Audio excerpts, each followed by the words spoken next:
As principais tendências que transformam a realidade das pessoas e das empresas. Está no ar o podcast Lab de Tendências, da Casa Firjan.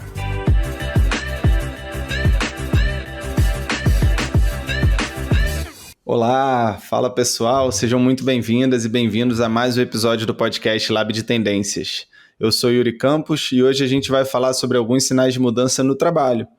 Antes, é bom lembrar, principalmente para quem está chegando aqui agora, que esse podcast leva o nome da área de pesquisa e mapeamento de tendências da Casa Firjan, que é o hub de inovação da Federação das Indústrias do Rio de Janeiro, onde a gente trabalha muito com estudos de futuros.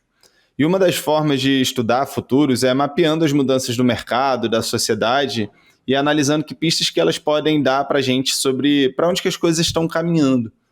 Então, para esse primeiro episódio sobre sinais de mudança, que foge um pouco do padrão dos episódios anteriores, onde a gente costuma receber pessoas do mercado para falar sobre um determinado tema, a gente vai debater internamente sobre alguns fenômenos que vêm ganhando destaque quando a gente pensa sobre o futuro do trabalho.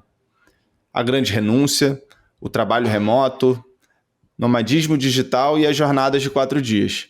São mudanças globais, impulsionadas por diversos fatores, como o comportamento, avanços tecnológicos, entre outros que permitem novos arranjos de trabalho e que, portanto, devem ser olhados com atenção. Mas antes de seguir para a nossa conversa, um pedido rápido para você que está ouvindo. Não deixe de seguir ou favoritar esse podcast no seu streaming preferido para ficar por dentro de todos os novos episódios. E se você gostar do conteúdo, ajuda muito se puder avaliar esse podcast com 5 estrelas no Spotify ou no Apple Podcast, para que esse trabalho possa chegar a cada vez mais pessoas. Agora sim, voltando para o nosso tema de hoje, quem vai me ajudar a falar sobre os sinais de mudança no trabalho é a Isabela Petrosilho, pesquisadora do Lab de Tendências, mestra em Antropologia pela UF, que vocês já podem conhecer de outros episódios aqui desse podcast, como o de número 1, das macro tendências para 2022 e 2023, e o de número 3, sobre os destaques da XSW desse ano. E aí, Isa, tudo bem? Ei, Yuri, tudo bem? Antes da gente entrar nos sinais de mudança sobre o futuro do trabalho, nosso tema de hoje, é importante reforçar que é muito mais fácil a gente imaginar futuros a partir de desdobramentos da tecnologia do que fazer apostas sobre mudanças comportamentais. E o trabalho ele envolve inúmeros aspectos da sociedade. Por conta disso, mudanças significativas podem ser mais lentas. Para começar nosso papo, eu queria falar de um fenômeno que tem trazido muitas questões, não só para os empregadores, mas também para os funcionários, que é a grande renúncia, grande resignação ou até o grande repensar, como alguns têm chamado, já que esse momento simboliza um período no qual a sociedade está repensando a sua relação com o trabalho e como que ele se encaixa nas nossas vidas.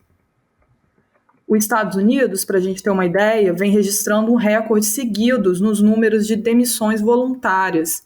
E o que as pesquisas apontam é que esse salto no movimento dos trabalhadores em direção a outros empregos, carreiras e alternativas ao trabalho tradicional, agora já é um fenômeno global, abarcando inclusive o Brasil. Em um estudo realizado pela PwC e divulgado no Fórum Econômico Mundial desse ano, apontou que 1 em cada 5 trabalhadores pretende mudar de emprego já nos próximos 12 meses, em uma pesquisa que contemplou mais de 50 mil profissionais de 44 países. E para entender, então, o que é esse fenômeno e algumas de suas causas e particularidades, a gente falou com a Ana Cristina França, que é professora de Economia da FEA-USP e da FIA, e coautora de um estudo sobre o impacto da qualidade de vida no trabalho e como que esse fator leva a pedidos de demissão. Vamos ouvir o que ela falou. A definição de grande renúncia, ou o conceito de grande renúncia, que já vem acontecendo, já haviam alguns sinais antes da pandemia. Mas com a pandemia ela passou a ser um fenômeno mais marcante, especialmente pela hipótese de que as pessoas teriam muito medo de perder o emprego. E em vários estudos, havia sinalização de que a grande preocupação era com o medo do futuro. Então, tudo indica que, em geral, são jovens, mas não só, é que essa renúncia seria a renúncia aos velhos hábitos, da forma de comprometimento com o trabalho, essa forma tradicional ligada à disciplina, a submissão, a obediência de coisas que não fazem sentido. E o susto da pandemia, eu acho que acabou acontecendo um encontro de variáveis para um repensar, um redirecionar e também uma certa autoconfiança de que é possível você ter autonomia econômica, não só com a rotina do trabalho tradicional, mas também com empreendimentos e com a monetização, também através da tecnologia, que dá independência econômica. Esse movimento de renúncia a antigos padrões de trabalho que a professora comentou está tão popular que virou até tema de música de uma das maiores cantoras pop da atualidade, a Beyoncé. Bom, essa música estimula as pessoas a largarem os empregos formais, mas ao mesmo tempo também muitos usuários das redes sociais questionaram: como é que eu vou pagar os shows da Beyoncé se eu largar o meu emprego? Agora, brincadeiras à parte, é importante entender também, além dos motivos que estão levando esses profissionais a se demitirem, qual é o perfil dessas pessoas que estão efetivamente largando os seus empregos. A gente também perguntou isso para a professora Ana. Vamos ver o que ela falou. As pessoas que estão se demitindo, em geral, são as pessoas ligadas a serviços operacionais. E, curiosamente, há também um grupo de pessoas concursadas com empregos estáveis.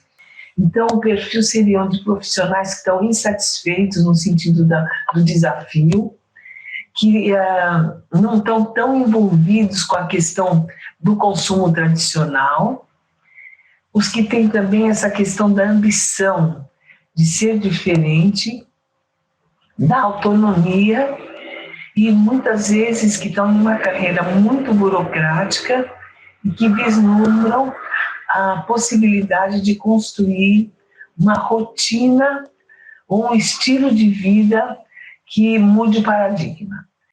Complementando aqui o que a professora Ana contou para a gente, vale dizer que esse movimento de demissões tem acontecido de maneiras diferentes em cada país. Nos Estados Unidos, por exemplo, a grande renúncia já está bastante difundida e foi muito impulsionada pela base da pirâmide. Isso levou o banco Goldman Sachs a analisar que a falta de trabalhadores no país pode ser um fenômeno de longo prazo e representar até uma ameaça para o crescimento econômico. Já no Brasil, ele se restringe a profissionais mais qualificados e escolarizados, mas o fenômeno também tem sido registrado em outros países, como China, Índia, Reino Unido, Alemanha e França. E se por um lado tem muita gente se demitindo, né, Isa? Infelizmente também tem muita gente sendo demitida, especialmente nas empresas de tecnologia. Isso porque os investimentos nessas empresas, de startups principalmente, vinham crescendo muito desde o início da pandemia. Em 2021, para dar uma ideia, as startups brasileiras chegaram a bater recorde de captação, levantando quase cerca de 10 bilhões de dólares em investimento, num cenário de bastante otimismo econômico por conta do arrefecimento aí da pandemia. Só que esse ano o cenário está muito mais complicado e com a inflação e, consequentemente, as taxas de juros subindo, grande parte desse capital que era direcionado para essas empresas de crescimento, para as startups, está migrando agora para investimentos mais seguros, a ponto de um dos maiores fundos de capital de risco, a Sequoia Capital, orientar os fundadores de alguns dos seus unicórnios, que são aquelas empresas avaliadas acima de $1 bilhão, e aqui eu vou abrir aspas, fazerem o exercício de corte imediatamente. Fechando aspas, a gestora alerta para o período de incertezas e mudanças que a gente está vivendo e disse que não se deve esperar uma rápida recuperação. Portanto, essas empresas precisam se planejar para o pior. Tanto que, num cenário global, cerca de 65 mil trabalhadores de tecnologia perderam seus empregos até o final de julho desse ano, apenas nesse ano, né? Falando só aqui 2022. Isso são dados do site layoffs.fyi, que é um site bem interessante, que mapeia todas as demissões de startups no mundo. Você consegue também filtrar ali por região, por tipo de empresa. Assim como todos os links que a gente vem citando aqui ao longo do debate, ao longo da nossa conversa, eu vou colocar o link desse site também para quem tiver interesse em acessar. Vai estar num link específico aonde você está ouvindo esse podcast. E continuando aqui, no Brasil, esse impacto também vem sendo sentido mês a mês e já tiveram aí grandes demissões em empresas como LiveUp, Facili, Quinto Andar, Vetex, Bitso, entre muitas outras. Agora, esses profissionais qualificados em tecnologia provavelmente não vão ter muita dificuldade de se reposicionarem no mercado, né, Isa?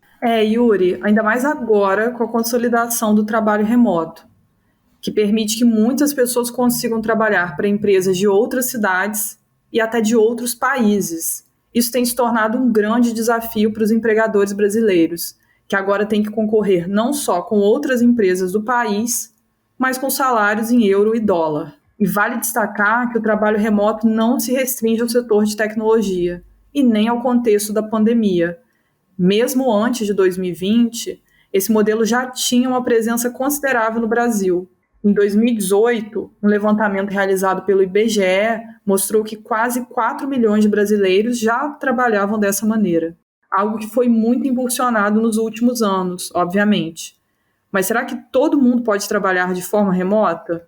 Segundo dados desse ano do Instituto de Pesquisa Econômica Aplicada, o IPEA, o Brasil tem cerca de 20 milhões de trabalhadores em ocupações que poderiam ser realizadas dessa forma.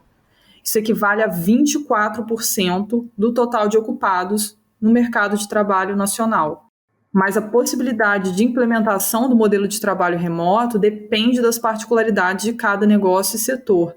Empresas que já estão habituadas a trabalhar com profissionais localizados em diferentes países e também as startups, as empresas de e-commerce e outros grupos com maior experiência digital já estavam mais adaptados a esse formato de trabalho. Mas isso não foi o caso de algumas empresas menores, que tiveram dificuldade por centralizarem suas operações em um único lugar. Essa transição não foi fácil. No início da pandemia, muitos negócios ainda não tinham protocolos e nem softwares para que as equipes pudessem trabalhar remotamente. Além disso, é preciso pensar que o trabalho remoto também oferece possibilidades distintas aos trabalhadores, já que nem todos possuem ambientes e rotinas adaptadas a esse modelo. Por isso, as decisões sobre a implementação disso nas empresas devem ser parte de um diálogo que faça sentido tanto para os funcionários quanto para os empregadores. E o que muitos escritórios têm adotado é o modelo híbrido, onde os trabalhadores precisam estar presentes nas empresas apenas em alguns dias da semana ou do mês. E pensando em estratégias de retenção de funcionários, já que a gente falou do contexto da grande renúncia, o trabalho híbrido é uma dessas possibilidades, podendo reduzir as taxas de demissão em uma empresa em até 35%. É o que mostrou uma nova pesquisa liderada por Nicholas Bloom, que é professor de economia de Stanford e analisa os benefícios de trabalhar de casa há anos. O estudo teve duração de 6 meses, entre 2021 e 2022, e ofereceu a possibilidade de 2 dias de trabalho em casa por semana para 1.600 engenheiros, funcionários de marketing e de finanças de uma mesma empresa. Depois que o experimento foi concluído, os pesquisadores descobriram que a rotatividade, ou seja, a taxa que os funcionários decidem deixar uma empresa, diminuiu em mais de 1/3, enquanto outros fatores, como a satisfação do trabalhador e a taxa de comunicação interna, aumentaram.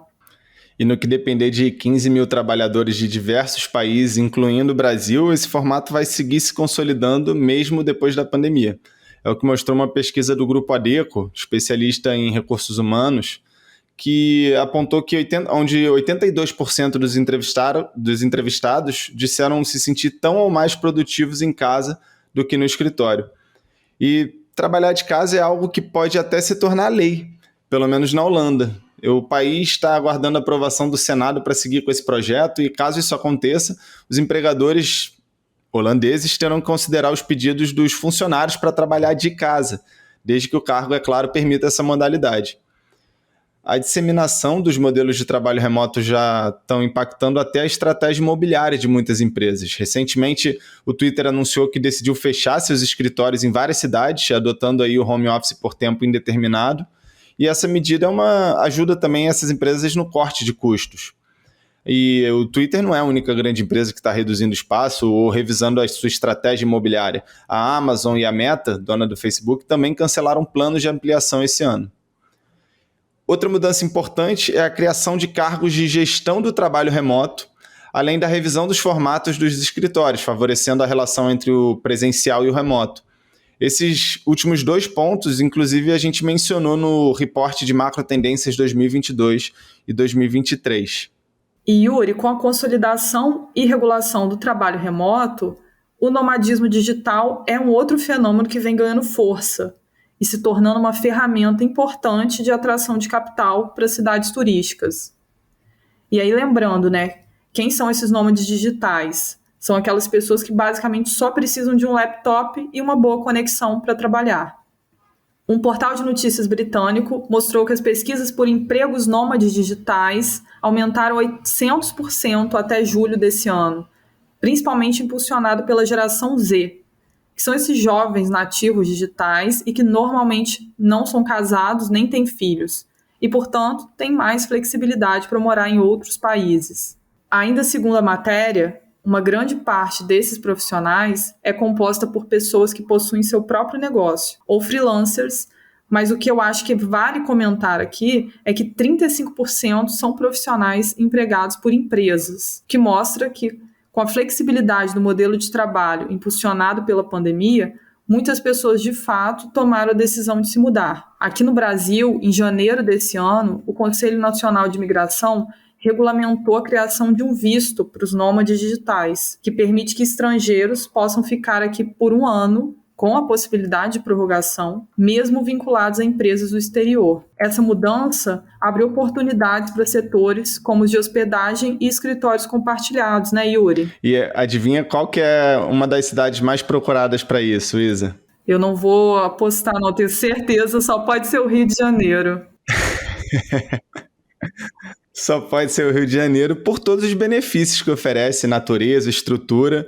Inclusive, em junho do ano passado, a cidade maravilhosa criou a concessão do certificado Rio Digital Nomads, que é um selo para hotéis, hostels e espaços de coworking que vão ter tarifas especiais para esse tipo de cliente que aderir a pacotes de longa permanência. O objetivo é se tornar o primeiro polo de nômades digitais da América do Sul. E o público potencial é muito grande, viu? O site Nomad List, principal portal sobre nomadismo digital, estima que até 2035 exista 1 bilhão de nômades digitais no mundo. E agora, outras cidades também já estão adiantadas nesse tema. Uma das principais é Bali, na Indonésia, que em junho desse ano anunciou planos para um visto que vai permitir que trabalhadores remotos morem lá sem impostos por até 5 anos. Eu passaria tranquilamente 1 ano trabalhando de Bali, sem pagar impostos, se pudesse. E esse movimento acontece também em outras partes do mundo. Em maio, a Itália aprovou o visto de nômade digital, se juntando também a outros países da União Europeia, como a Alemanha e Portugal.